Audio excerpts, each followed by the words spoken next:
Saudaraku, seorang petani di Kecamatan Pining, Kabupaten Gayluas, yang akan menanam tanaman serai wangi di kebunnya menemukan sepucuk senjata api rakitan laras panjang, lengkap dengan 2 magazin dan 69 butir peluru aktif. Senjata rakitan tersebut ditemukan pada 29 Juni 2024 sekitar pukul 11.30 waktu Indonesia Barat dan telah diserahkan kepada Polres Gayluas melalui tim opsional Sat Intelkam.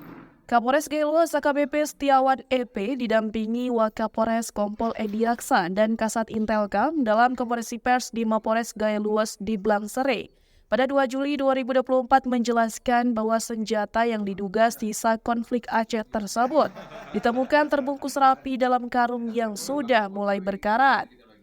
Senjata api tersebut terdiri dari 61 butir peluru aktif kaliber 5,56 mm dan 8 butir peluru aktif kaliber 7,62 mm. Kapolres menambahkan bahwa senjata tersebut mirip senjata organik, meski komponennya tidak utuh namun masih layak dan siap pakai. Saat ini senjata yang ditemukan oleh petani tersebut disimpan di Mapolres dan belum diuji coba. Kapolres juga mengingatkan bahwa kepemilikan senjata api tanpa izin melanggar pasal 1 Undang-Undang Darurat Nomor 12 Tahun 1951 dengan ancaman 20 tahun penjara. Kepemilikan senjata api ilegal merupakan tindakan melawan hukum.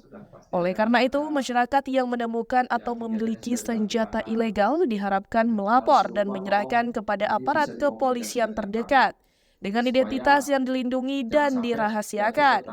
Untuk mencegah penyalahgunaan terutama menjelang Pilkada 2024 guna menciptakan situasi keamanan yang aman dan damai.